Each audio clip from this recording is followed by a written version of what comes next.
Welcome to RPG Blokes. If you're new to role-playing games, curious about the hobby, or maybe just returning after a break, you're in the right place. We're here to help middle-aged newcomers get into or back into the world of RPGs. Each episode, we'll break down the essentials, tackle common questions, and share the joy of this brilliant game. This is the first of a two-part podcast. We're gonna look at things that you might want to bring along to your first session, physical things in the main. But in reality, there is no requirement to turn up with anything. We should be clear about that from the start. But this podcast, the first one, we're going to talk about the rules. Now, do you want to buy a rulebook? Do you want to download the PDFs? What would it be to your benefit to know in advance? What elements of the game will make it easier for you to integrate, to settle in, to enjoy yourself on that first session? Introducing the RPG Blokes. First of all, to my left is Barry. So when it comes to dice, he's the least superstitious amongst us, and therefore the least likely. What the fuck is that? Washing machine's finished. Forgot to turn the machine. When it comes to dice, he is the least superstitious amongst us, and therefore the least likely to be able to reverse a bad run of luck. Probabilities and luck aren't the same thing. Okay, and across from me, no, I'm going to go to Stephen next. Whoa, wasn't expecting that. So you can't pull the wool over Stephen's eyes. He's a very shrewd DM. He can spot a cheat faking dice rolls from about 30 feet away, which is great until he starts calling you out and you're not even sitting on his table. Well, I was going to say, 30 feet is a long way for a table. If someone's playing my game 30 feet away, they didn't like it. Yeah. And John, think of a number, put a D in front of it, and John will have that in his dice bag. In fact, he has dice for everything, random weather alignment, treasure. He even randomizes relationships in game only, I think. Not so much. My name is Mark. I am the host.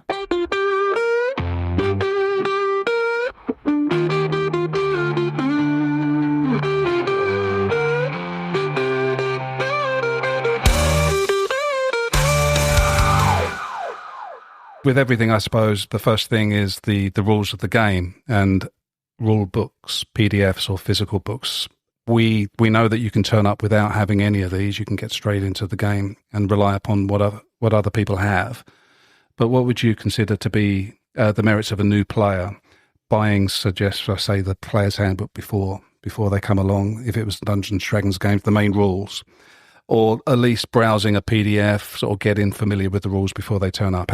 How important do you think that is, and how much better would that have made you feel, potentially, I say, Barry, on your first session? So so I own the player's handbook, and that is literally all I own. And I think I probably bought the player's handbook after I'd played about 5 or 6 sessions. I mean, I think we're very lucky in that our club has essentially library copies of everything. So it wasn't like there's always a player's handbook at the table, whether it belongs to another player or whether it belongs to the club in our case. I don't think it's essential. In fact, I barely refer to it now. I suppose it's a double-edged sword, but I think I'm more likely to Google something these days. Yeah, the information's always there. So if there's a rule that needs clarifying. Yeah, absolutely. And if I've decided to play a character class, I will Google that character class as well, and you get loads of advice from people across. Not all of it's good, but you get on how other people have built that character class and what the pros and cons are, and I don't think that's a bad place to start. Yeah, come in helps you integrate with other people as well. You're immediately talking to people and socialising and asking their advice. But again, not essential. Feel free to just, on my first session, I knew nothing about the game. I knew, I suppose, the broad concept of what we were going to be doing, taking a character and playing them out. But I didn't know any of the rules. I didn't know, and again, maybe I was lucky. I was at a really supportive table. We had a couple of new players at my table as well, so it was very much a mix of experienced and new players. And I kind of just picked it all up by osmosis. Yeah, like I'm a kinesthetic learner. I learn through doing, and I think that's a very if you know that about yourself, then don't get het up on the prep. You can turn up, get a few sessions under your belt, and end up with a broad understanding of what you're doing, at least for the class that you're playing. Yeah. Stephen, what do you feel about new players turning up with a player's handbook in their hands and kind of having already a fairly decent idea of the rules? Would that be something that you would encourage or look positively at as a DM when you see a new player walking into the room? Well, if someone comes with a player's handbook, say playing D&D, that shows that they've done a little bit of homework on it, and that's great. But I definitely don't think it's essential. In fact, I would probably say probably don't, potentially before you come along with an open mind, and the DM would potentially explain what it's about, and the other players will help you as well. And then maybe after a few sessions, then maybe look into getting the rules, and then you can look into it yourself, which kind of helps the DM out as your character develops. Then you can look into the rules of the ones that interest you. But initially, I think maybe just come in with open mind. You'd find that easier to interact with if a player. I think so. Someone that if someone's got a great idea of what they want, then fine, it's not a problem. But it's nice if they come along and you can explain the breadth of the game. They can have a broad understanding of it, and then they can hone down the rules by themselves if they wish to. So we're talking D&D primarily here, and your experience with that system is there's no disadvantage to a player just coming in cold. Both of you, no, I don't think it's a disadvantage. Obviously, you can if you're keen coming in. You know exactly what you want, but it might not fit in exactly with what the group wants. Yeah. So it's potentially best to come in with an open mind and let the DM kind of explain what's going on. If you're a new player, that is. It might be different if you're experienced. Or a returning player. I think that's a distinction worth making, because we know that a lot of people fall out of the hobby and then come back into it. I think if you're a returning player and you've got that stuff, why not take it with you? Yeah, although the rule set may have changed, but you could always pick up the latest rules and refresh your knowledge of them, and you'd have a good basis to start. I would definitely treat a player differently if they turned up with a player's handbook under their arm saying, I've read it all, and then one that didn't and said, I had no idea what's going on. I mean, they're two different people. So differently, in what way? Would you look at them both favourably, or would you sort of be a bit wary about the person? Well, what, a rules lawyer? No, if they're new players, and they're generally new players, you think, okay, that's great. He's got a great idea of what he wants, then you just let him have it. I mean, it's... Yeah. Like I say, John, I'll come to you last, because your system that you would be introducing new players to wouldn't be Dungeons and Dragons. They would... I mean, you've already said how big your backpack is as you're coming up to a session. Nobody's going to walk in with that kind of rule set, and some of them are quite old rules, are you, like the older editions of certain games. So you wouldn't expect at all, really, would you, anybody to come in, a new player that never played the hobby before, to have done Unlikely. A bit of homework? It's all on your prep time. So if people have signed up before, you can let them know the sort of books to have a glance at if they want. Do you provide them with access to those before? Oh, always, yeah. When I was doing Werewolf, there was always links to the source materials. I'd put up links for the Auspice books, which are similar to classes, the tribe books, which are almost different races, or clan books if you're playing vampire, something like that. If they don't read them, that's fine. If they do, they've got a head up. It'll make character generation faster. If there's stuff they don't like in advance, and they know in advance, we can tailor stuff.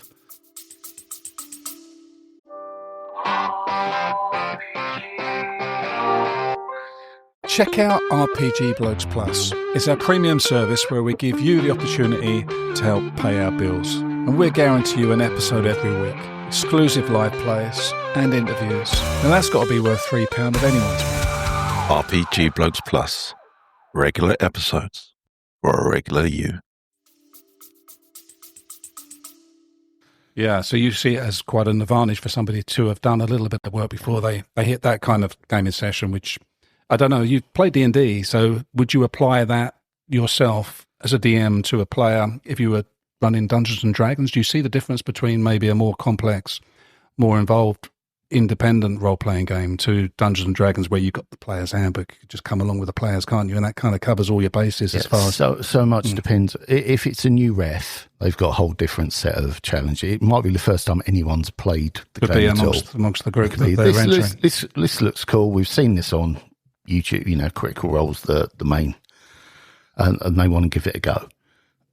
Maybe they collectively buy the books or something like that, and you can end up with some real out there self-made stuff. It doesn't have to be within the rules, but that's the point, I guess. There is that we're assuming that the player's coming into a room where everybody is experienced, particularly the DM with the system. There's less onus on that person then to have mastered anything before they turn up. But if it's a brand new gaming table with a new ref or a novice ref, then anything you can do in advance would be helpful. I mean, Barry, you've always played with very experienced DMs, haven't you? So you don't like sort of swatting up on things in advance anyway, do you? You're more kinetic with everything you do. Yeah. No, so like, I give it some thought in between sessions, but yeah, I'm not a studious person generally in like, most aspects of my life. I think I say this a lot. I've been very lucky that I've always had really experienced and friendly DMs, and I've always had other players at the table, and still do to this day, who are generally speaking more experienced than me. But you do wrap your head around it. You don't need to study it. Like, you can learn the game by playing the game. And, I'd like to think that, now, 4 or 5 years in, I'd consider myself to be a relatively expert player. I haven't played every class, so it's not like I know everything about every class, every character. But, if I generate a character, I'll play that confidently from day one now. Yeah, you don't need to ask too many people now. No, nowadays. not now. Exactly. No. How long? I mean, and it's interesting as well, because sometimes as well, if you like, especially if I'm playing a class that I've never played before and someone else has played it, I will listen to what they've got to say about it. I would much rather do that than read the book. I'd much rather listen to someone saying, "Listen, I took these options and it was really good fun." And that's the point, I suppose. If you come along with less knowledge, you're more likely to talk and integrate and talk to other people, and maybe on a social level, that can be some advice. Oh, listen, one of the things that I've always adored is the level of expertise of those people that do study and do play a lot more than me. And I love watching people's minds work in that kind of geeky, obsessive way. when someone's put their 10,000 hours in, to become truly expert at something, I think that's a joy to behold. Not just in role-playing game context, in all skill contexts. Yeah. I really enjoy, getting the benefit of someone who's put those kind of hours in, and I will listen to them. And if they tip me in a certain direction, saying it's guaranteed I'll go that way, but I'll certainly consider it. Something to look up to, isn't it? So you're coming along, and then you can rely upon these people. You get to appreciate exactly what they know, rather than coming in and thinking, I've read the books, I kind of got a good idea what it's all about. You're never going to know more than some of the people that have been playing there even for 6 months. Never. I mean, it's just going to be about 6 months real gameplay.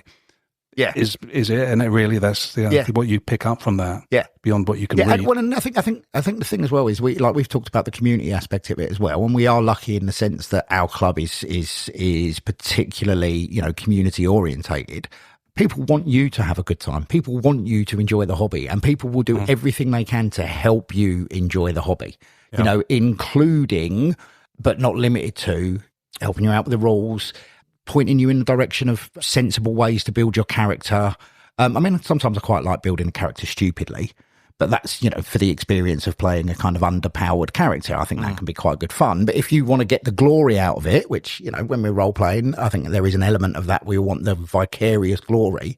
Then, have a little look to how to build that character to optimize it. That might be one of the reasons maybe to come in strong. If you're worried about having a character that's not as powerful as potentially it might be if you haven't done so already. I don't know if you'd enter the room already that competitive. What do you find? Depends, how familiar you are with the game before you've come in. I suppose if you've watched like Critical Role or something like that, you might have an idea exactly what sort of character you want, which is fine. What do we call it? Min-maxing in some respects? There's always any system. Yeah, some systems sort of like lean themselves to min-maxing. I guess D&D is one of those systems. So explain min-maxing just so people understand that. You just put, if you've got things like statistics, you put your lowest statistic in something that you're not going to be using very often, and the highest one is something that you do use a lot of.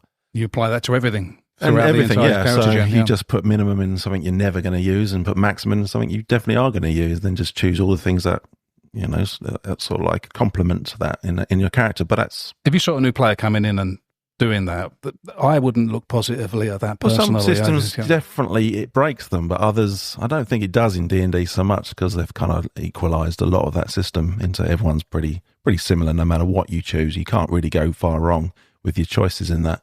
But a lot of systems is not that. That's not the case. They've definitely built them in a very, very sort of lopsided way that you can certainly min-max, then it can definitely break a system if someone has not done that. I mean, it's definitely not so easy to do in D&D 5, but 5th edition is, but it's definitely doable, and I wouldn't advise it as such. But if everyone does it, then it's great. But if you're the one person that hasn't done it, it could be an issue. You see, you guys have a lot more experience with other systems than me, but one of the things I like about min-maxing in D&D is that, like, if you're playing a barbarian and your dump stat is intelligence, at some point you're going to have to make an intelligence check, whether you like it or not. Like, it is going to come up. That shortcoming is going to end up being relevant to the story. There are less stats in D&D technically to some other games. Certainly a lot less prevalent in D&D 5th edition to min-max, I think. So previous editions you could, certainly. There's different builds and different career paths you could go, but I think they've kind of ironed it out, to be honest, a little bit. So it wouldn't worry me too much in D&D, no, but other games maybe. So it depends on why you want to pick up a rule book or do a little bit of research before you turn up. If your intention is to do so in order to then be able to have the biggest advantage to create the strongest character as you arrive, I'm not sure that's the right intention. I don't think that will go down particularly well amongst the gaming group you're entering either. Like you say, it could find out upset what sort of balances. group you're coming into, I guess. You know, if everyone's doing it, then you probably should. But well, you may worry that people are, and we've found that there's normally one or two in a group that does. I've not come across many brand new players that come into min-max. It's something you learn, I believe, after sort of dying a few times. Well, this is the trouble with some games and some gaming tables. But for you, John, like you're telling people what you want them to know on a more kind of on a universe level, as sort of understanding the world and the genre and the game that they're playing, because it's not quite so vanilla in respect of, you know, it's Dungeons and Dragons, every kind of idea. You'd be a warrior or a wizard. For you, there's more complexities to it, so a little bit of reading in advance is definitely an advantage. It helps, but I tend to obsessively read the crap out of whatever I'm reffing. So I'm more than happy to take people through it, because then you can interact, find out what their expectations are, and work with that. A general rule for games I run is your looks, your charisma, your social skills are not dump stats. You won't get unless you're playing a game where it's a dungeon crawl, in which case, kick the doors down, kill the monsters, that's fine. I was reffing on the Dragon Warriors weekend, and it was literally that. So the roleplay side was very much by the by, because it was a one-shot just for the event. You know, what happened before or after that was utterly irrelevant. It just reminded me of something you just did to one of my characters in one of your games. I rolled a 3, I think, on 3d6, and I stuck it in looks. And let's say that my character found it difficult then to move. Did John do that to you as well? He did it to me. Yeah, I put 3 in looks. He said I had some sort of disease. And I couldn't fight. Well, yeah, I mean, 3 is a lot worse than I fucking rolled a 3. That's the thing I couldn't do anything about it. Roll for leprosy. Basically, I thought, well, I'm not using looks. I put it in looks. But nobody loses looks. It was Dragon Warriors a gang, and looks was a very, very much underused characteristic. So why not? But we found out why not. Yeah. That's true.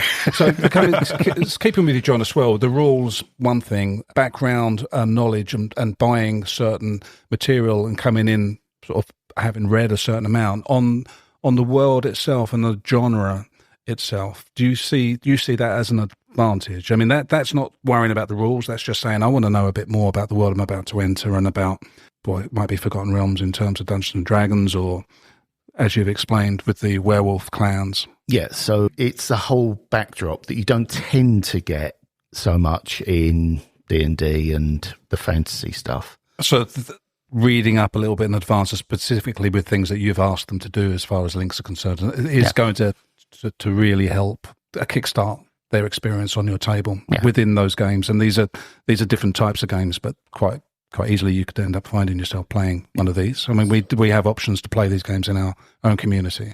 So some of the more important stuff that comes up with modern era and onwards, contacts, the people your character knows.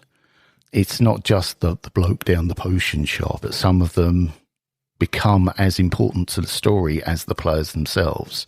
If you know the world, then you can have that adapt with the characters in it. One of the things that comes up a lot is, and that was an excellent description from John about how you can benefit from understanding the lore and the world, and it can make for a richer game, and some systems lend itself to. I'm not a lore guy. I couldn't tell you much about the lore in D&D, and you know, someone like John would probably consider that to be quite lore light.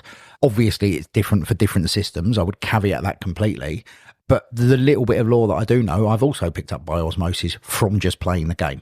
You know, and again, from playing the game with people who are more experienced than me, and they'll tip you a wink. But that can be difficult as well. Like I've never heard the word meta so much and it's a word I enjoy, but I've never heard it so much until I started playing RPGs. And I think if you know too much lore and you know too much, you go into it with information that your character doesn't have, but the player does.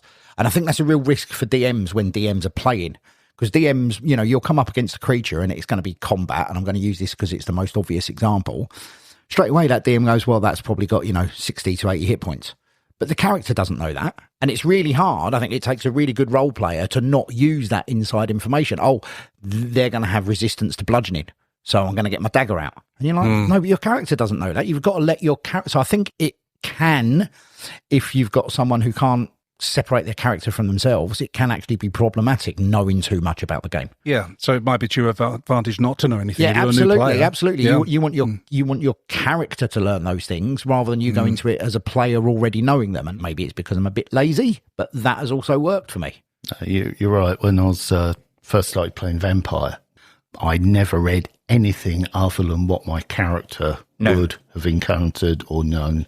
I didn't read any of the other clan books or anything like that. I enjoyed the fuck out of it. But as opposed to that, I know a lot more about the world behind it. But we're not encouraging people to read the monster manual here, right? But No, that's meta all, reading and then just background reading. I think background reading is great if someone wants to do it. And as I say, I'm running a 40k based Warhammer 40,000 base, which is a vast world and it's got so many things out for it. So there's loads of things you can immerse yourself in before coming to play the game. It's not essential, but if you did, it would make the game more immersive for you. It just would.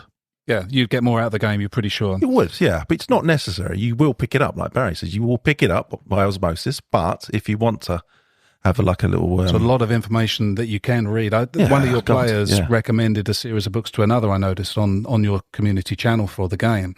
And that there's a lot of literature, isn't there, in 40k? 40k, yeah, goes, yeah. Or Black Library and Black Industries and Games Workshop. And none of that would be a spoiler or give you any... No, there's no spoilers. It just gives you an idea of how the world works. And yeah, they're all different to each other. But yeah, there's a certain set of books that this game system's based on. And reading those wouldn't give any spoilers whatsoever. Yeah. Any disadvantage not to have a certain level of knowledge? No disadvantage really, because you'll pick it up. But you certainly would... Yeah, if you're into it, you'll like it more. It's as simple as that. But there's no reason. You'll be into it quicker, shall we say. I think you'll get into it eventually if you like it, just by playing it. There is no requirement to do that. But if you're playing Hive Ganger, you wouldn't have an in-character reason to know about the intricacies of the Inquisition's hierarchy or anything. You wouldn't, like that, but it's still more flavour than it is actual knowledge for your character. Because I think if you know that things, you're capable of not having, you could get into your character and do what he would think is the ideal. Yeah. But it's flavour. I think it's the idea that you kind of know what's going on and you kind of get the vibe for it. It just makes it better for me as a player as well. I think like Barry said, it's what can lead you to reffing as a default setting, because things like Earthdawn, it's got like this world meta plot behind it. Most of the time you won't encounter that, but once you see the strings and then you see them turning up in other things, it's you know too much, man. You got to ref. That's how it goes. Yeah, exactly. So I think the rule books and what you might want to come along with lore and knowledge before your first session. Yeah, I'm just look, like completely and utterly hand on heart, 100% seriously. The hardest thing you'll have to do is walk through the door the first time you walk through the door. Everything else is gravy. Yeah. Okay. Yeah, just get there. So the second part of this first session Essentials podcast will be about bringing things along, common things that people bring to the role-playing table. So tune into that, and we'll see you next time. So let's slice and dice.